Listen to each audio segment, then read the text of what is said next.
Nagsisimula ang ating kwento nang ipinakita sa eksena itong mga mangangalakal na kanilang nilakbay ang masukal na kagubatan na bihirang marating ng sinuman. Ang kanilang grupo ay ang tinatawag na Peyron Company, kahit na malapit nang lumubog ang araw ay mas pinili pa rin ng kanilang grupo na ipagpatuloy ang kanilang paglalakbay. Habang nakatingin itong isang mataba sa kalangitan ay maririnig naman ang boses ng kanyang kasama na mayroong hawak na mapa dahil hindi raw talaga niya inaasahan na maliligaw pa rin sila matapos makarating sa ganito kalayong lugar. Ang paglalakad raw dito sa loob ng gubat sa ganitong oras ay lubhang mapanganib. Hindi naman nakapagsalita itong isang lalaki sa mga sinasabi ng kanyang mga kasama, bagkus nakatingin lang ito sa kanilang harapan, dahil habang tinitingnan niya ang kanilang daanan ay nakita niya na ito ay nakapagtataka at nakakakilabot. Kaya agad niyang tinanong ang matabang lalaki na ang Peyron na aminin raw niya sa kanya kung ano ang totoo. Tanong pa niya na kung ito pa raw ba ang unang beses niyang nagkaroon ng pagkakataon na makapunta dito, idinagdag pa ng lalaki na kung alam lang raw niya sana na ganito pala ang kanilang dadaanan ay sana hindi na niya tinanggap ang kontrata noong umpisa pa lang, o kaya nagkuha na lang siya ng 10 mga gwardya upang gabayan sila sa paglalakbay. Sa sinabi ng lalaki ay pinahinahon naman siya ng matabang mangangalakal. Saad pa ng matabang mangangalakal sa lalaki na kung hindi raw ba niya iniisip noong kinuha niya ang kontrata na ito pa lang ang kanilang unang beses na makapunta dito. Idinagdag pa ng matabang mangangalakal na narinig raw niya sa mga kasabihan na sa loob ng 10 taon ay ang mga bundok at ilog ay magbabago, dahil sa mga binanggit na salita ng matabang mangangalakal ay hindi na lang nakapagsalita itong lalaki kung hindi seryoso niya silang tinitingnan.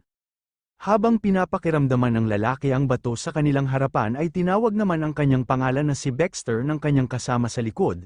Sinaad pa sa kanya ng kanyang kasama na kung hindi raw nagsisinungaling sa kanila ang mga mangangalakal ay ang ibig sabihin lang nito na mayroong puwersang panlabas dito na kayang baguhin ng sabay ang anyo ng lupa.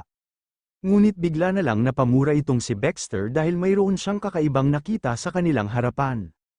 At agad niyang hinanda ang kanyang espada. Kasabay nito ay nagulat ang mga mangangalakal dahil bigla na lang tumakbo ng mabilis ang dalawa na tila ba mayroon silang inatake. Sa ilang sandali ay bigla na lang inatake ng halimaw ang kanilang isang kasama at agad itong nawalan ng buhay. Si Baxter nang kanyang nakita ang halimaw na umatake sa kanila ay kanyang sinabihan ang kanyang mga kasama na ang mga ito raw ay mga beast orc na nakasuot ng armor. Sa tingin niya ay nahulog sila sa patibong.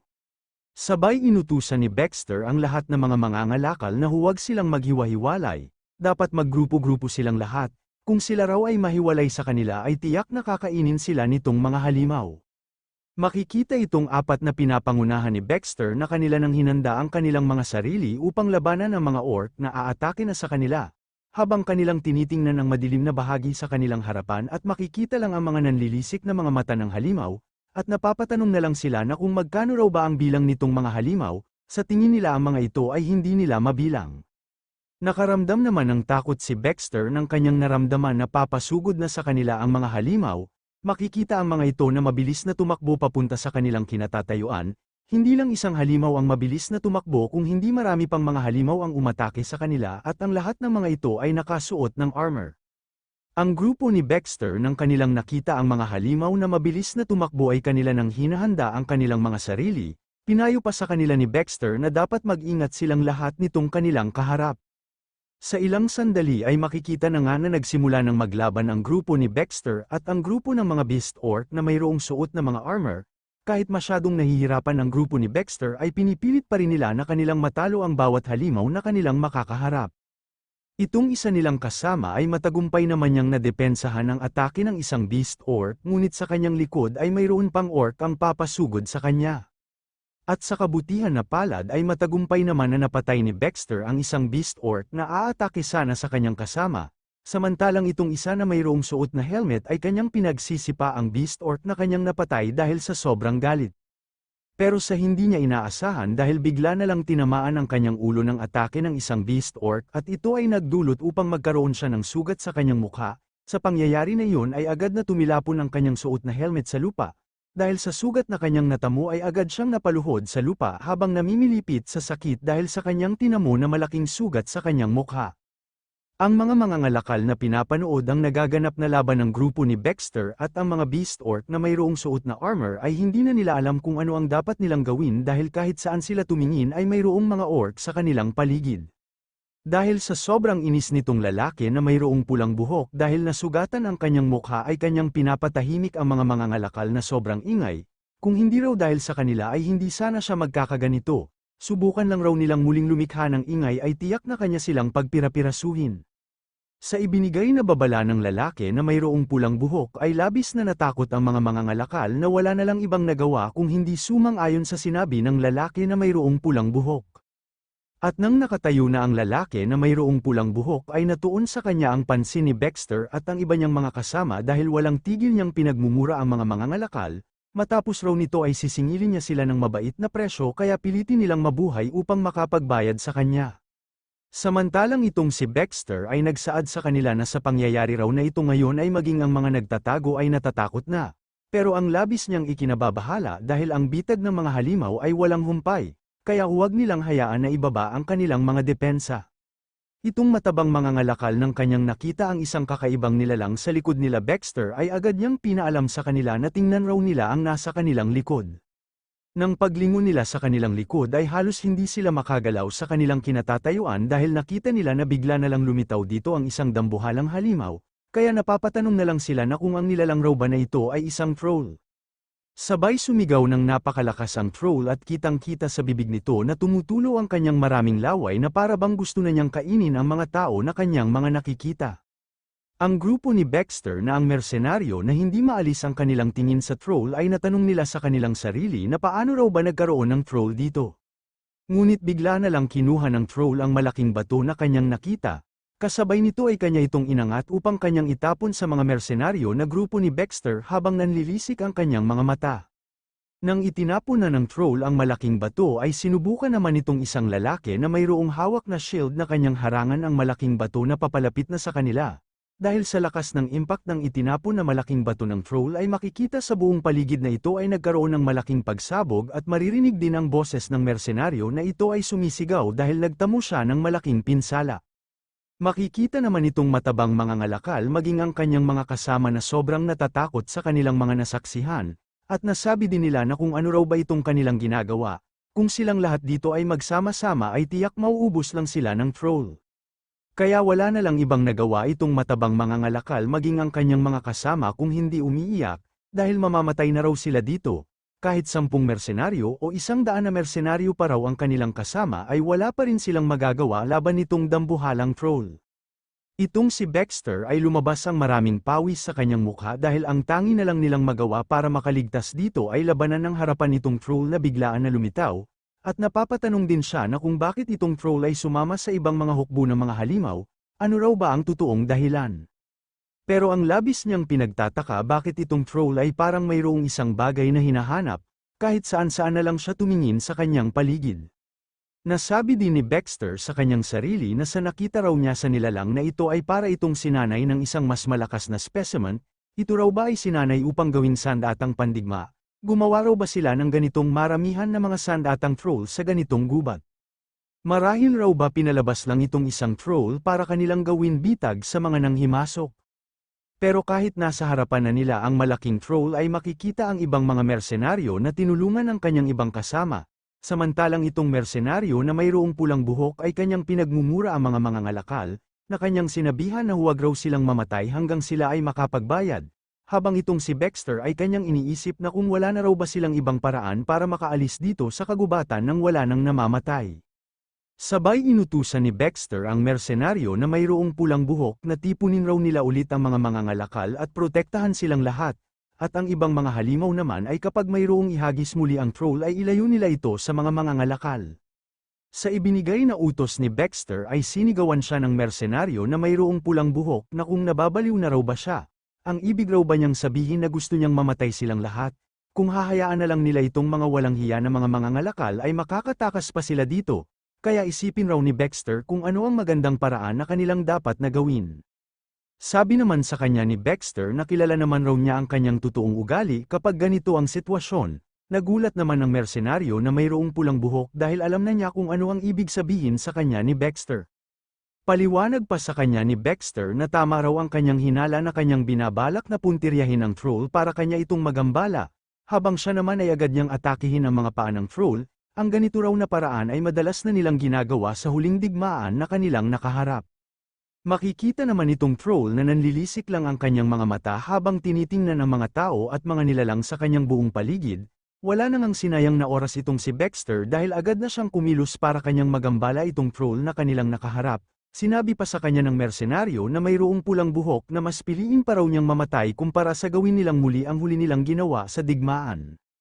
Wala naman tugon nitong si Baxter sa mga sinabi sa kanya ng kanyang kasama bagkus nakafocus lang ito kung paano niya atakehin itong dambuhalang troll. At habang tiningnan niyang mabuti itong troll sa kanyang harapan ay nagtataka siya dahil kahit papalapit na siya sa halimaw ay nakatingin pa rin ito sa ibang direksyon. Ano raw ba ang dahilan bakit ito doon nakatingin?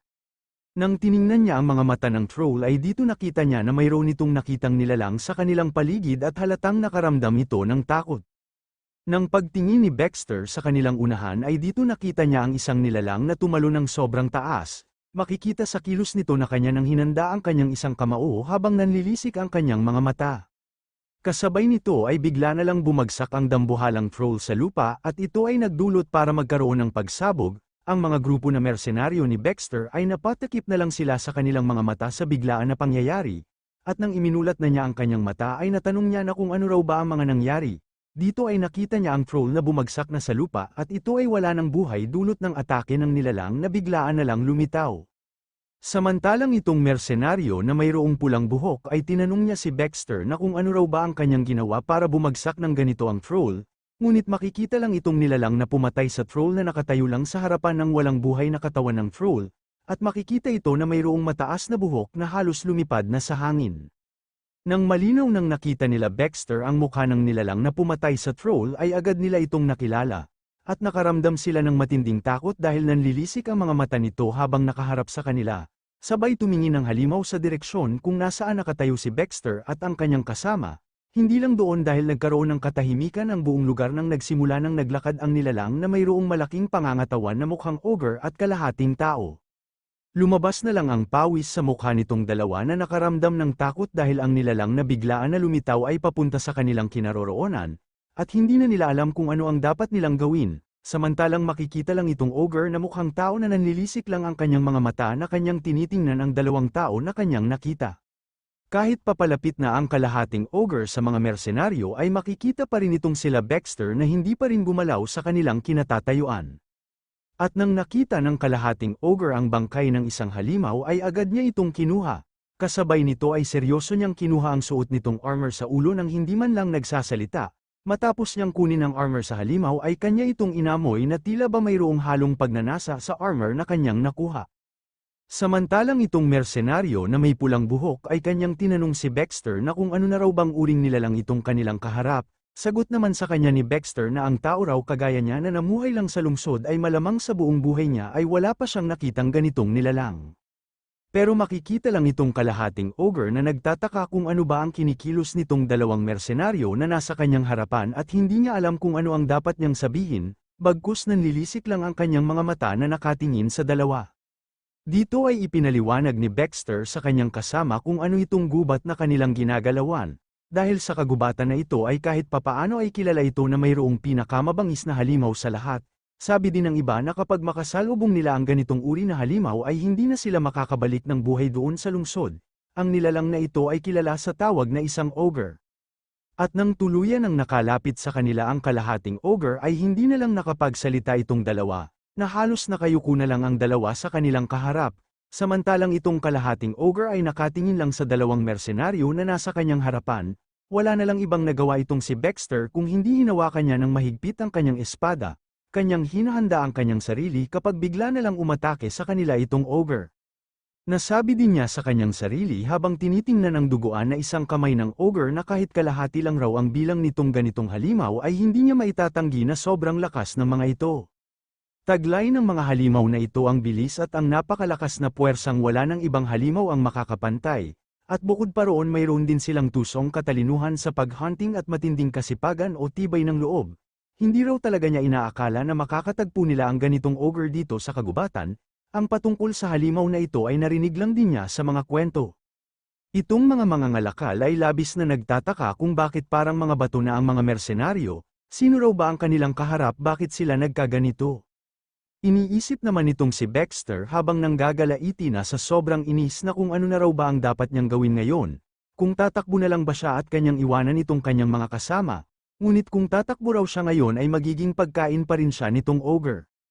At nang malinaw nang nakita ang mukha nitong ogre ay mahahalata sa mukha nito na ito ay isang batang ogre na kalahating tao, at tila ba gusto lang nitong makipagkaibigan sa mga mersenaryo na kanyang kaharap. Sabay kanyang ipinikit ang kanyang mga mata na para bang mayroong gustong ipahiwatig sa mga mersenaryo. Itong si Baxter nang kanyang nakita ang ginawang kilos ng batang ogre ay nanlaki na lang ang kanyang mga mata na hindi makapaniwala. Dahil pala nakita niya na gustong makipagkamayan sa kanya ang batang ogre, bilang pagpapakita ng pagkakaibigan. Habang natulala pa rin itong si Baxter ay nagsaad sa kanya ang ogre na siguro masyado silang nahihirapan na makarating dito sa bundok. Simula ngayon ay gagabayan niya sila sa kanilang paglalakbay. Sa nangyari ay masyadong nabigla itong si Baxter na hindi makapagsalita, dahil sinabi sa kanya ng batang ogre na huwag raw siyang matakot sa kanya. Idinagdag din sa kanya ng batang ogre na huwag raw siyang mag-alala dahil kahit ganito ang kanyang hitsura ay isa naman siyang mabait at mapagkatiwalaan. Kahit na ipinaliwanag na sa kanila ang lahat ng batang ogre ay hindi pa rin makapagsalita itong si Baxter. Samantalang ang kanyang kasama na mayroong pulang buhok ay lumingon sa kinaroroonan ng mga mangangalakal, dahil ang mga mangangalakal ay masyadong natakot nang kanilang nakita ang isang ogre na kinakausap ang mga mersenaryo, at hindi na nila alam kung ano ang dapat nilang gawin kung tatakbo na lang ba sila para makatakas. Dito ay ipinakilala sa kanila ng batang ogre kung ano ang kanyang pangalan. Sabi pa niya sa kanilang lahat na ang kanya raw pangalan ay si Leon, siya ay kalahating tao at ogre. Makalipas ang ilang mga oras ay dito makikita ang isang tao na mayroong hawak na mapa at kanyang tiningnan na kung saan na sila ngayon. Sa ngayon raw ay nandito pa sila sa southeast of Trubena. Ito ay ang kaharian ng Arnia na katabi ng Hellprane, matatagpuan ang kaharian na ito sa remote forest. Makalipas ang ilang sandali sa Perrin Village, makikita itong isang bantay na tumingin sa kanyang ibaba at nagtataka sa kanyang nakita, dahil nakita niya si Leon na naglalakad papunta sa pasukan ng kanilang village. Dahil dito ay agad siyang tumayo para kanyang suriin kung sino itong dumating, sabay kanyang sinigawan si Leon na kung sino raw ba ito, habang sa likod naman ni Leon ay makikita ang mga mersenaryo at ang mga mangangalakal na naghihintay sa likod ni Leon. Itong matabang mangangalakal ay ramdam sa kanyang kilos na ito ay labis na napagod sa mahaba nilang paglalakbay, hindi na raw niya mag-alaw ng matuwid ang kanyang likod, at halos mamatay na raw siya sa gitna ng kanilang paglalakbay sa kagubatan. Samantalang ang mersenaryo na mayroong pulang buhok ay kanyang minumura ang matabang mangangalakal dahil masyado raw itong maingay, habang itong si Baxter ay tahimik lang at seryoso lang niyang tinitingnan ang pasukan ng village. Nang nasa gitna na sila ng gate ng village ay ginagabayan naman ni Leon ang mga mangangalakal at mersenaryo kung saan sila dapat na dumaan. Napapatanong naman ang mga kasama ni Leon na kung ano raw ba itong gate sa village. Ito raw ba ay nagsisilbi bilang barrier ng mga halimaw. Ang bantay naman ng gate ng village nang malinaw na niyang nakita si Leon ay agad niya itong nakilala. Ito raw pala ay si Leon. Tinanong din niya si Leon na kung gaano na raw ba katagal noong bumisita siya dito sa village, at sino naman ang kanyang mga kasama na mga tao. Ayon naman sa kanya ni Leon na matagal-tagal na din daw noong huli siyang pumunta at itong kanyang mga kasama ay isang pangkat ng mga mangangalakal ang pumarito upang makipagkalakalan sa baryo. Kanya silang nakasalubong noong oras na siya ay nangongolekta ng kahoy. Sinabi din nila sa kanya na napagkasunduan na raw ito ng pinuno dito sa village. Habang ipinaliwanag ni Leon sa bantay ng gate kung ano ang layunin ng mga mangangalakal ay itong si Baxter ay tahimik lang na kanyang iniimbestigahan ang galaw nitong si Leon. Sabi pa ng bantay kay Leon na naniniwala raw siya sa kanyang mga sinabi, subalit wala siyang natanggap na balita na mayroong darating na bisita sa ganitong oras. Hindi din niya alam na baka ang mga bandido ay nagpapanggap lang ng mga mangangalakal upang makapasok dito sa village. Nang narinig ng matabang mangangalakal ang sinabi ng bantay ng gate ay kanya itong sinigawan na paano raw ba niya naisip na paghinalaan sila na bandido, sa kanila raw paglalakbay papunta dito ay marami nang nawala sa kanila sa gitna ng gubat, sila raw ay likas na naligaw sa ruta na ibinigay sa kanila ng pinuno ng kanilang nayon. Idinagdag pa ng matabang mangangalakal habang inis na kitang-kita naman raw na ito pa lang ang kanilang unang beses na makapunta sa ganitong village. Tugon naman sa kanya ng bantay ng gate na kahit ano pa raw ang mangyari basta't hindi nila kayang patunayan na sila ay mangangalakal ay bumalik na lang sila dahil mas mahalaga dito ang seguridad ng kanilang nayon. Dahil dito ay mas lalong nagalit ang matabang mangangalakal sa bantay ng gate, masyado na raw siyang frustrated. Bakit hindi na lang niya tawagin ang pinuno dito sa village? Para makumpirma ang kanilang pagkakilanlan, si Leon na nakikinig sa ingay ng matabang mangangalakal ay napapikit na lang siya sa kanyang mga mata at napakamot sa kanyang ulo. Sabay sinabi niya sa bantay ng gate na kung mahalaga sa kanila ang seguridad ng village ay maaaring kinakailangan nila ang mga tao na kanyang kasama. Sa pagpunta nila dito sa village ay narinig nila ang nagmamadaling boses ng gubat, dahil naging iba ang hugis ng gubat, mukhang mayroong nangialam dito, ang kinakailangan nila ngayon ay ang tulong ng mga tao na ito. Sa paliwanag ni Leon sa bantay ng gate ay nagtataka siya na kanyang tinanong si Leon na kung ano raw ba ang kanyang ibig sabihin na narinig niya ang boses ng gubat. Ayon naman ni Leon habang nakangiti na kapag manggugulo raw sila dito sa village ay siya na ang bahala sa kanila kaya wala ng problema. Nang narinig ng mga mangangalakal at ng mga mersenaryo ang sinabi ni Leon sa bantay ng gate ay tumingin sila sa kinatatayuan ni Leon na mayroong halong pagtataka. Makalipas ang ilang mga sandali ay tuluyan na nga silang pinapasok sa loob ng village. Sa loob nito ay makikita ang isang gusali na mayroong ilaw kung saan sila dumiretso, at sa loob ng gusali ay dito ang iba sa kanila ay umiinom ng alak bilang pangpalipas ng oras. Ang iniinom pala ay ang mersenaryo na may pulang buhok na halatang mayroon itong malalim na iniisip. Habang sa kanyang likod ay abala si Leon na kinakausap ang matabang mangangalakal at ang pinuno ng village. Dito ay napahawak si Leon sa kanyang ulo dahil ang pinuno ng village ay masyadong natawa. Dahil nalaman ng pinuno ng village na kapag manggugulo dito sa village ang kanilang bisita ay bubugbugin sila ni Leon, hindi raw talaga siya makapaniwala na si Leon ang nagsabi ng salitang iyon. Pinatigil naman ng matabang mangangalakal ang pinuno ng village sa kanyang pagtawa. Dahil alam raw niya na sa simula pa lang ay nahihiya na sa kanila ang pinuno ng village. Pero kung tutuusin tiyak na sana ang kanilang kamatayan sa gitna ng kanilang paglalakbay, ngunit sa bandang huli ay nakarating pa rin sila dito kaya ayos na ang lahat, samantalang si Baxter na nakikinig sa ingay ng matabang mangangalakal ay hindi na lang siya nakapagsalita. At nagsaad din sa kanila ang pinuno ng village na kung napansin raw ba nila ang mga harang papunta dito sa village na pinapalibutan ang buong nayon. Sagot naman sa kanya ni Baxter na syempre napansin niya ang mga harang, sa ganitong liblib na lugar ay madalas talagang lumilitaw ang mga halimaw na orc at iba pa. Ngunit ang kanya lang ipinagtataka bakit halos buong nayon ay mayroong harang, kung para lang iyon sa ganoon na layunin ay masyado naman sobra. Sinabi din ni Baxter sa pinuno ng nayon na sana maliraw ang kanyang hinala na kaya lang nila pinapalibutan ng matataas na harang ang buong nayon dahil naghahanda sila sa paparating na digmaan. Sa katanungan ni Baxter ay napapikit na lang sa kanyang mga mata ang pinuno ng nayon na kanyang iniisip na paano siya magsisimula na ipaliwanag kung ano talaga ang dahilan bakit nila nilagyan ng mataas na harang ang buong village. Nang narinig ng mersenaryo na may pulang buhok ang kanilang pinag-usapan ay natuon ang kanyang pansin dito, samantalang itong si Leon ay nagtataka kung ano raw ba ang ibig na sabihin na naghahanda para sa digmaan, habang ang matabang mangangalakal ay nakaramdam ng pagkabahala dahil masyado raw madaldal itong mersenaryo. Pero makikita lang itong si Baxter na seryoso niyang tiningnan ang pinuno ng village na kanyang hinihintay ang kasagutan ng kanyang katanungan.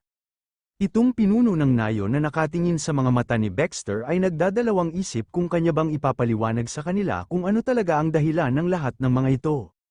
Sabay ipinikit ng pinuno ng nayon ang kanyang mga mata na kanyang ipinaliwanag sa kanila kung ano talaga ang dahilan. Sabi pa niya sa kanila na ang digmaan ay tiyak na walang duda na lubhang kakilakilabot, ang hitsura raw nilang lahat ngayon ay malamang sila ang mga bayaran na mersenaryo sa digmaan, at sa tingin din niya na sila ay kasama ni Kincaid na isang mersenaryo na nagpapabayad para sumali sa mga digmaan. Kwento pa sa kanila ng matanda na ang digmaan raw nila noong panahon niya ay isang pagtatanggol laban sa mga orc na namamahala sa mga tao na parang hayop sa bukid. Ang digmaan na iyon ay isang marangal na revolusyon na nakamit sa pamamagitan ng pagkakaisa ng mga tao. Ngunit sa panahon ngayon ay ang digmaan ay hindi ba't puro pagsira sa isa't isa, sasapitin ng madugong digmaan para sa interes ng isa't isa. Habang itong si Leon na nakikinig sa kwento ng pinuno ng village ay kanyang napagtanto na ganoon raw pala ang digmaan, talagang lubhang kakilakilabot ang digmaan. Idinagdag din sa kanila ng pinuno ng village na siya raw ay umaasa na hindi darating sa panahon ngayon ang trahedya na sinapit nila noon. Humingi din siya ng paumanhin sa ipinakitang asal sa kanila kanina ng bantay ng gate dahil nabuo lang raw ang ganoon niyang desisyon dahil iyon ang hangarin ng lahat. Ngunit bigla na lang ibinagsak ng mersenaryo na may pulang buhok ang baso ng kanyang alak na kanyang pinapatahimik sa pagsasalita ang pinuno ng village. Nang dahil sa ipinakitang ugali ng mersenaryo na may pulang buhok ay nagulat ang matabang mga ngalakal maging si Leon, samantalang si Baxter at ang matanda ay hindi na nabigla. Dito ay galit na nagsalita sa kanilang lahat ang mersenaryo na may pulang buhok na ang paliwanag raw sa kanila ngayon ng pinuno ng village ay hindi katanggap-tanggap na paliwanag, ano raw ba ang kanyang pinagsasabi na taos-pusong hangarin, pero sa bandang huli ay marami pa rin ang mga digmaan na lubhang kakila-kilabot. Idinagdag din niya sa lahat na ang sinabi raw sa kanila ngayon ng pinuno ng village na isang hangarin ay maaring ganoon talaga ang hitsura, ngunit tingnan nila ng mabuti itong mukhang halimaw na nandito. Akala raw ba nila na mauunawaan ito ng karamihan ang dahil marunong lang siyang magsalita ng wika ng mga tao. Idinagdag din niya na siya lang raw ang kanyang nakita na ginamit lang ang kanyang isang kamay para pabagsakin ang isang napakalakas na troll. Tinanong din niya sa kanila na kung karaniwan lang raw ba sa kanilang nayon ang ganoon na mga bagay. Kung oo, hindi ba't karaniwan lang sa kanila ang panganib? Galit na galit din niyang sinabi na ang digmaan raw ay sensitibo na issue para sa mga tao. Kailangan na kanilang patunayan na hindi isang sandata ang batang halimaw at bigyan din nila siya ng patunay na ang ganitong kilabot na half-blood ay isang pangyayari lang na hindi sinadya. Sa ipinalabas na sa loobin ng mersenaryo na may pulang buhok na si Tilok ay hindi na lang nakapagsalita ang kanyang ibang mga kasama na mersenaryo, habang ang matabang mga ngalakal ay kanyang nasabi na tinawag raw niya ang half-blood na kakilakilabot, medyo mabigat raw ang kanyang binitawan na salita. Maging itong si Baxter ay seryoso niyang sinabihan si Tilok na hindi raw makatarungan ang kanyang mga sinabi, habang itong si Leon na pinapatamaan ni Tilok ay nalungkot dahil kahit gaano man siya kabait sa lahat ng tao ay mayroon pa rin iba na masama ang tingin sa kanya. At magsalita pa sana si Leon para ipaliwanag kay Tilok kung ano ang totoo ay hindi naman niya alam kung paano siya magsimula na magpaliwanag, kaya wala na lang siyang ibang nagawa kung hindi kanyang ipinikit ang kanyang mga mata. At nagulat si Baxter dahil imbis na magalit si Leon sa binitawan na mga salita ni Tilok ay nagsaad lang ito kay Tilok na hindi raw niya nauunawaan kung bakit niya siya na-offend, pero nakita raw niya sa mga mata ni Tilok na talagang mahirap niya siyang matanggap. Sabay naglakad si Leon papalapit kay Tilok na kanyang sinaad na kung hindi raw niya kayang ipakita sa kanya na hindi siya mapanganib, at ang kanyang ikinababahala kung hindi niya ito mapatunayan ay baka kapag umalis na sila dito sa village ay kanilang ipagkakalat ang balita na delikado ang nayon na ito.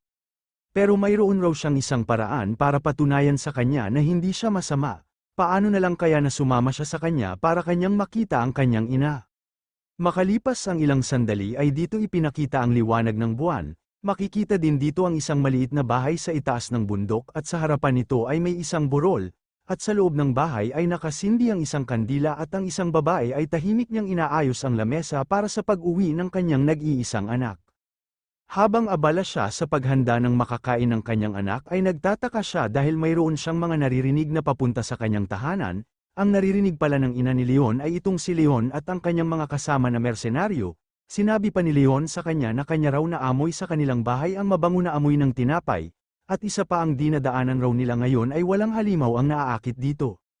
Agad na nga na tumayo ang ina ni Leon sa kanyang kinauupuan para kanyang matingnan kung sino ang papunta sa kanyang tahanan, at nang binuksan na ni Leon ang pintuan ng kanilang bahay ay nagbigay naman siya ng paggalang sa kanyang ina dahil nakauwi na raw siya, samantalang itong si Tilok ay seryoso niyang tinitingnan ang loob ng tahanan nila Leon.